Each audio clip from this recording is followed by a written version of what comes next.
Quando eu vi a carta do presidente Trump colocando como condição sine qua non, de que era preciso parar com o processo contra o Bolsonaro imediatamente, possivelmente ele não saiba que aqui no Brasil a justiça é independente do Poder Executivo e do Poder Legislativo. Aqui são 3 poderes totalmente autônomos. Primeiro porque o Brasil tem uma Constituição. E esse presidente está sendo julgado pela Suprema Corte Brasileira com total direito de defesa. Porque as acusações não são feitas pelo governo. As acusações são feitas pelas delações de amigos generais e coronéis de dentro do governo Bolsonaro, e a acusação é feita pela Procuradoria-Geral da República, que tem total autonomia. E, para mim, o processo tem que transcorrer livremente, sem intromissão da política nesse processo. Aqui no Brasil, a lei é para todo mundo. Querem taxar o seu Pix. Dessa vez é de verdade. E por trás disso tem uma grande trama em andamento, com políticos e empresas que têm muito a ganhar com o ataque à soberania brasileira. Mesmo que, no processo, eles coloquem em risco os interesses do povo brasileiro, também do povo americano. E é por isso que a gente precisa entender o que está acontecendo. Quem ganha com isso? Quem perde? O Pix é só o exemplo mais recente. Criado por servidores do Banco Central, gratuito, instantâneo, seguro, um dos sistemas de pagamento mais eficientes do mundo. Talvez você não saiba, mas o resto do mundo não tem Pix. Na Europa não tem nada parecido. Nos Estados Unidos ainda é comum usar cheque. Se você tem menos de 30 anos, pergunta à sua mãe o que é um cheque. E por isso o nosso Pix virou alvo, porque cresceu rápido, fez o uso de cartão de crédito cair, tirou o mercado de Visa e Mastercard, 2 gigantes americanas que lucram bilhões com as transações que a gente faz. Ele também atrapalha os planos de empresas como Apple, Google e Meta, que têm seus próprios sistemas de pagamento, com taxas, cartões e lucros para elas. Todas elas estavam na primeira fila na posse de Donald Trump, porque o projeto de poder dele também é bom para elas. Manter o mundo usando tecnologia americana, sem concorrência, sem regulação. E quem mais pode dar essa vantagem a elas? Olha só, Bolsonaro. Bolsonaro é útil para essas empresas. Ele topa tudo, desde que consiga escapar da justiça, manter relevância política, reconstruir poder.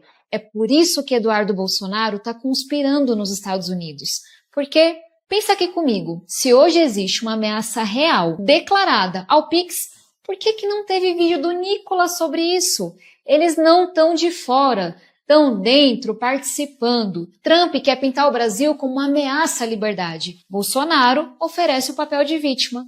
No fundo, a principal utilidade do Bolsonaro é dar a Trump uma desculpa para taxar o Brasil acima de todos. E as Big Techs ganham com isso. Elas não querem ser reguladas, não querem ser responsabilizadas por golpe, fraude, jogo ilegal, discurso de ódio, exploração infantil. Porque isso significa perder dinheiro. Então essa aliança Trump e Bolsonaro também serve a elas, serve aos seus lucros. Talvez você ache estranho o Trump gastar tanta energia com o Brasil, mas nós somos um dos maiores mercados de redes sociais e cartões de crédito do mundo. E tudo isso acontece enquanto Donald Trump tenta desviar os holofotes de dentro dos Estados Unidos, onde ele enfrenta processos e questionamentos sérios, incluindo o caso de Jeffrey Epstein, um escândalo gravíssimo que envolve tráfico sexual de menores. Pesquisa aí. Trump sabe que criando um inimigo externo consegue distrair parte do seu eleitorado. E Bolsonaro também aposta nessa cortina de fumaça para sobreviver. Mas quem paga o preço dessa aliança? Nós, o povo brasileiro e o povo americano também. Essa guerra não é pelos interesses dessas duas populações, é pelos interesses de quem lucra com a divisão, com a mentira, com a submissão dos outros. E é por isso que a gente precisa entender a trama, para não virar inocente útil. Se a gente tem clareza do que está em jogo, a gente consegue, mesmo que momentaneamente, deixar de lado as brigas entre esquerda e direita e se unir para dizer ao Trump, com todas as letras, aqui tem uma democracia, aqui tem um povo soberano e aqui a gente sabe se defender quando é necessário. Primeiro atacaram nossas exportações de laranja, café, carne bovina. Agora atacam o Pix. E se a gente se calar, vão atacar mais. Mas o Brasil não vai se calar. E o Trump precisa entender, ele não vai nos encontrar divididos. Vai ter que negociar com um só Brasil, unido, firme, que não se dobra. Quando eu vi a carta do presidente Trump, colocando como condição sine qua non, de que era preciso parar com o processo contra o Bolsonaro imediatamente, possivelmente ele não saiba que aqui no Brasil a justiça é independente do Poder Executivo e do Poder Legislativo. Aqui estão 3 poderes totalmente autônomos. Primeiro porque o Brasil tem uma Constituição. E esse presidente está sendo julgado pela Suprema Corte Brasileira com total direito de defesa. Porque as acusações não são feitas pelo governo. As acusações são feitas pelas delações de amigos generais e coronéis de dentro do governo Bolsonaro, e a acusação é feita pela Procuradoria-Geral da República, que tem total autonomia. E, para mim, o processo tem que transcorrer livremente, sem intromissão da política nesse processo. Aqui no Brasil, a lei é para todo mundo.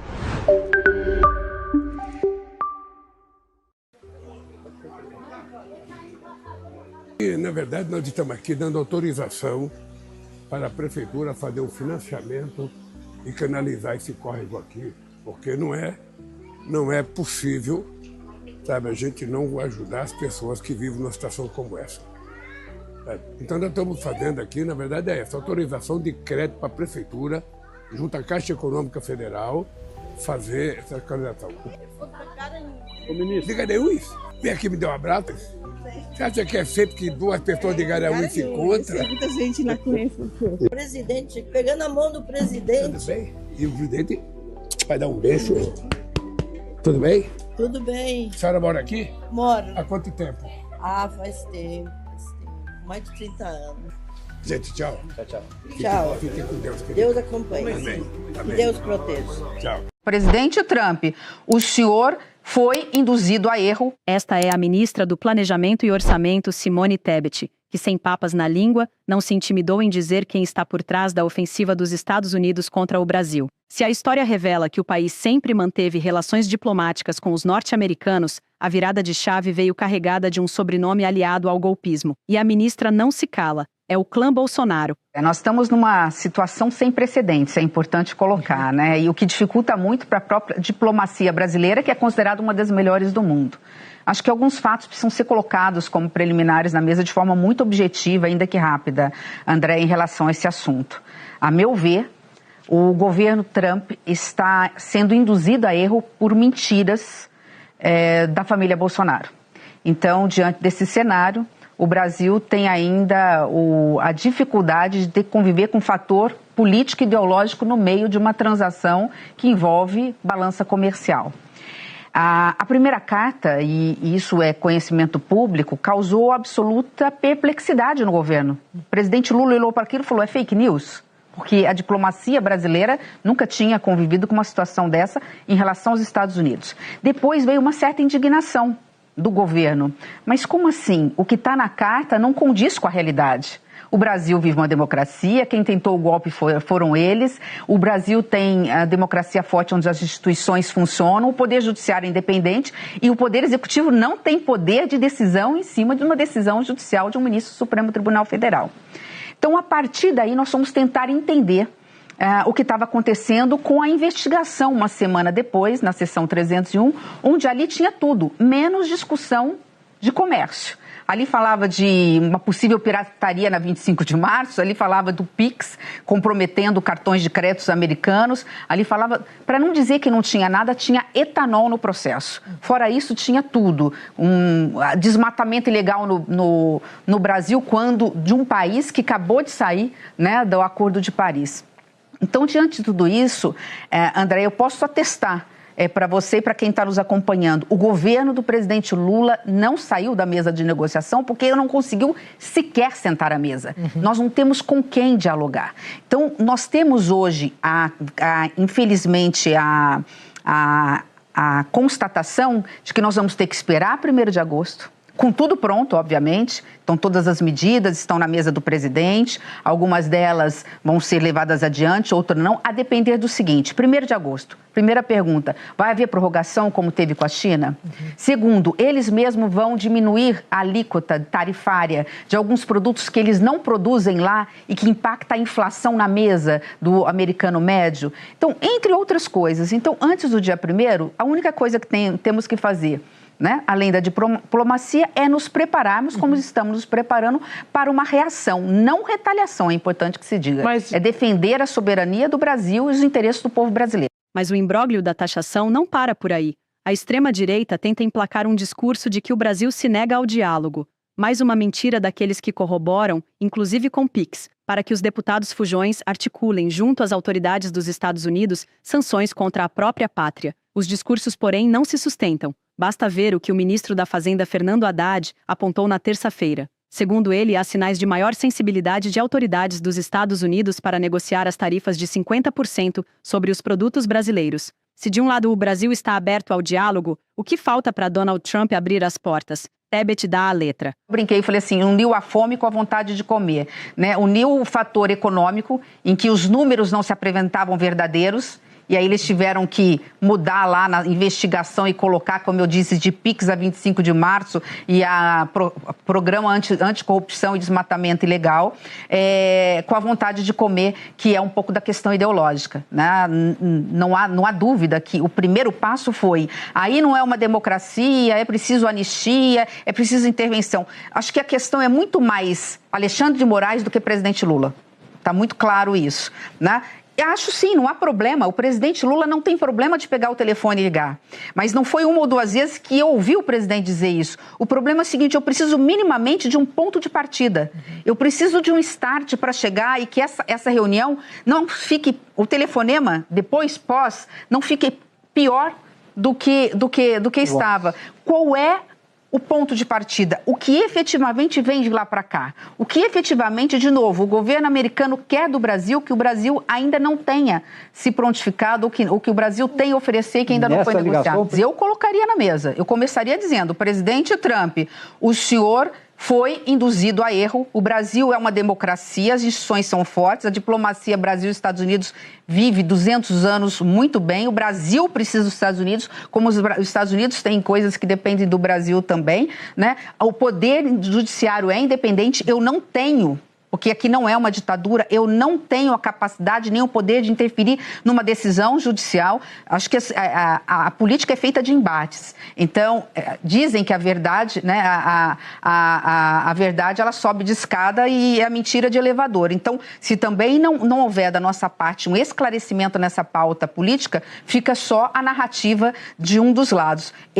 Se fosse, eu entraria sim na questão política, ideológica, com muita tranquilidade, porque nós não temos nada a esconder. Aliás, eu convidaria o presidente Trump para vir novamente ao Brasil, eu sei que ele já conhece o Brasil, para ver que aqui a imprensa é livre, que os poderes são independentes, né, que o Congresso Nacional hoje, inclusive, é muito mais fortalecido que o Executivo, né, e que a gente aqui vive com uma liberdade de expressão, as redes sociais aí podendo utilizar dentro de um regramento, obviamente, constitucional, o que quiserem, né, e que aqui houve tentativa de golpe mesmo e que os criminosos têm que estar e vão ser punidos e que têm que estar na cadeia. O governo brasileiro fez uma força-tarefa interministerial para apresentar propostas ao ministro Fernando Haddad, que depois discutiu com o presidente Lula. Ambos atuam diretamente para proteger o povo brasileiro e mostrar que o Brasil não é quintal de deputado traidor da pátria. Até porque a solução não passa necessariamente pelo fiscal, né? Nós temos aí um problema... Não precisa de dinheiro do orçamento. Não é que não vá precisar, a gente está pensando na micro e pequenas, na micro não, mas nas pequenas e médias empresas, mas elas precisam de liquidez, elas precisam de capital de giro, elas precisam conseguir alongar os prazos das suas dívidas, elas precisam de carência, elas precisam de juros mais baixos, não tem como não discutir isso. Isso envolve BNDES, pode envolver Banco Central, essa é uma discussão que tem que ser feita. Mas a gente tem outros mecanismos, se eu citar qualquer um, vão falar que isso aí foi escolhido pelo presidente, não tem nada escolhido. Primeiro foi um cardápio que foi feito pelo Ministério da Fazenda, o nosso Ministério não faz parte do Comitê Interministerial, nós somos representados pelo Ministério da Fazenda, junto com a Casa Civil, junto com o Ministério das Relações Exteriores e junto com o MIDIC do vice-presidente. Então, todos eles apresentaram algumas sugestões, claro que foi primeiro peneirado algumas delas, isso foi colocado na mesa do presidente pelo ministro Haddad, e o presidente, na hora certa, ele tem que tomar decisão, e tem que ser 2 de agosto, por uma única razão. Acabou de sair uma informação agora do secretário de Estado do Comércio americano dizendo o seguinte: aquilo que nós, americanos, não produzimos pode ter até tarifa zero. Ora, entra o café? Ponto de interrogação. Entra a laranja, porque eles produzem um pouco, mas não tudo? Ponto de interrogação. Manga, abacaxi. As frutas tropicais entram? Ponto de interrogação. Da mesma forma, qual é o impacto inflacionário da tarifa de 50% de produtos brasileiros? Opa, eu não quero inflação alta nos Estados Unidos. Eu não posso perder meu eleitorado. Então, eu vou renegociar, por exemplo, em casos como o caso da Embraer. Então, nós estamos diante ainda do desconhecido, né? E não é que cafezinho e as vastas frutas tropicais brasileiras viraram motivo de preocupação? Ouça de novo. Aquilo que nós, americanos, não produzimos pode ter até tarifa zero. Ora, entra o café? Ponto de interrogação. Entra a laranja, porque eles produzem um pouco, mas não tudo? Ponto de interrogação. Manga, abacaxi. As frutas tropicais entram? Ponto de interrogação. Pois é. Segundo o Conselho dos Exportadores de Café do Brasil, a Secafé, 33% do café consumido nos Estados Unidos vem do Brasil. Mas não é só isso. Uma reportagem do G1 destacou que, se a tarifa de 50% entrar em vigor, os norte-americanos teriam dificuldade de suprir a demanda com outros países, enquanto os exportadores do Brasil buscariam outros mercados. Em outras palavras, o Brasil continuará vendendo, mas Donald Trump talvez não deguste um café brasileiro pela manhã. Já no outro tópico, quando a ministra fala sobre a preocupação estadunidense sobre as frutas, o respaldo também aparece em diversas manchetes. O UOL destacou que secretário dos Estados Unidos fala em tarifa zero para café e manga. Já o jornal O Globo destacou em miúdos que os Estados Unidos é potência apenas em nome, pois lhe falta o básico. A manchete diz: Estados Unidos podem voltar atrás e isentar café, cacau e alguns recursos naturais de tarifas. Enquanto Donald Trump não sinaliza uma proposta concreta, o dia 1º de agosto bate às portas, o que gera preocupação em diversos setores. Tebet ameniza e dispara. BRICS é a nossa solução. E significa nós estarmos pedindo constantemente, através do vice-presidente, através da diplomacia brasileira, através do ministro da Fazenda, quando a gente fala da equipe econômica, é o Haddad que fala por nós, tratativas com intermediários que hoje nos sinalizam: o presidente Trump não quer conversar com o Brasil ainda. Por uma estratégia que, no momento, eu até entendo. Qual é a primeira estratégia? O Brasil exporta 12% de tudo que exporta para os Estados Unidos, só que no mercado americano, quando vê a balança comercial dos Estados Unidos, as nossas exportações correspondem a apenas 2%. Então, ele primeiro negocia com a União Europeia, com a China, com o Japão, para depois negociar com o Brasil. Então, nós estamos nessa expectativa, mas estamos realmente muito bem calçados. Tem um dado que eu acho que é importante, sabe, Andréia? O Brasil precisa redescobrir o Brasil. Se fosse há 15 anos atrás, seria uma situação realmente caótica que nós estaríamos vivendo. Eu não quero aqui diminuir em nada o peso e a importância e a gravidade dos fatos. Mas a grande realidade é que o Brasil conseguiu diversificar sua matriz econômica e, mais do que isso, diversificar os seus parceiros. 3 exemplos muito simples com números. Quando a gente fala do agronegócio brasileiro, nós estamos falando de algo em torno de 7% exportado para os Estados Unidos versus 40% exportado para a Ásia. Quando a gente fala da agroindústria, que já é mais elaborada, a carne toda embalada, celulose, etanol e tudo mais, esse número aumenta. Alguns falam que chega a quase 60% a exportação para a Ásia, Valdo, e algo em torno de 10%, 12%, 14%, depende por conta da carne, para os Estados Unidos. E quando a gente fala do setor industrial, que esse, a meu ver, sim, é o mais atingido, por isso a preocupação especialmente com o estado de São Paulo e Sudeste, esse número também não é diferente. É quase que 1 para 4. É praticamente 40% para a Ásia versus 10%, 11%, 12% para o setor industrial. Então, diante desse cenário, quando muitas vezes a gente ouve falar o problema é o BRICS, não. BRICS é a nossa solução. Hoje, quando a gente fala de comércio exterior, no caso do Brasil, é fundamental os países da Ásia, seja naquilo que nós vendemos, seja naquilo que nós compramos. Porque sem os fertilizantes da Rússia e da Ucrânia, o agronegócio brasileiro não consegue competitividade com os outros países. Para a ministra, o Brasil tem muito a oferecer em vários campos, Mas se Donald Trump quer jogar um jogo, ele precisa se alinhar às regras brasileiras sem fazer chantagem com anistia de golpistas. De anistia, de mesmo envolvendo PIX, e democracia, interferência no judiciário, porque isso nós não vamos abrir mão. São valores inegociáveis, democracia e soberania nacional. Então, essas questões não vão ser colocadas na mesa. Se forem colocadas na mesa, nós temos que pedir para tirar. Então, o que fica? Fica a questão do que nós temos a oferecer para os Estados Unidos e vice-versa. A meu ver, como eu disse, além do etanol, nós temos a questão das terras raras que nos interessa. Nos interessa regulamentar, já estamos atrasados nisso, e nos interessa a tecnologia que nós não temos e o capital estrangeiro que nós não temos. Vamos lá, a China dificilmente queira vir e investir no Brasil, que seremos competidores da China. A China tem a maior reserva, nós temos a segunda. A Europa não tem recurso, pode ter um outro investidor, fundos privados e tal. Mas os Estados Unidos podem ter interesse. Ninguém está fechando a porta, mas de acordo com as nossas regras. Quando eu digo voto do embargo, né, que é o Golden Share, a gente tem o poder de dizer o seguinte, assim não, para essa empresa, por alguma questão ambiental, eu embargo, mas dentro de regras que possam estar colocando investidores estrangeiros com empresas nacionais, onde ambos possam ser beneficiados. Isso eu estou dizendo por mim, diante de um assunto que eu já penso há algum tempo, desde o mandato de senadora, e sei que o Congresso Nacional tem alguma coisa também, mas lembrando, né, minerar no Brasil requer que seja dentro das nossas regras, com sustentabilidade, preservando a floresta amazônica, né, e todas essas questões que não pode ser de lá para cá, quero 90% da riqueza e do lucro e vocês fiquem com 10%. Então são conversas. Resumo, a gente tem o que oferecer. Mas para isso é preciso abrir o canal do diálogo e a gente, infelizmente, está com as portas fechadas. Querem taxar o seu Pix. Dessa vez é de verdade. E por trás disso tem uma grande trama em andamento, com políticos e empresas que têm muito a ganhar com o ataque à soberania brasileira. Mesmo que, no processo, eles coloquem em risco os interesses do povo brasileiro, também do povo americano. E é por isso que a gente precisa entender o que está acontecendo. Quem ganha com isso? Quem perde? O Pix é só o exemplo mais recente. Criado por servidores do Banco Central, gratuito, instantâneo, seguro, um dos sistemas de pagamento mais eficientes do mundo.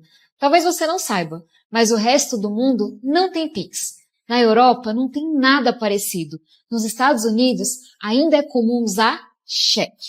Se você tem menos de 30 anos, pergunta à sua mãe o que é um cheque. E por isso o nosso Pix virou alvo, porque cresceu rápido, fez o uso de cartão de crédito cair, tirou o mercado de Visa e Mastercard, duas gigantes americanas que lucram bilhões com as transações que a gente faz. Ele também atrapalha os planos de empresas como Apple, Google e Meta, que têm seus próprios sistemas de pagamento, com taxas, cartões e lucros para elas.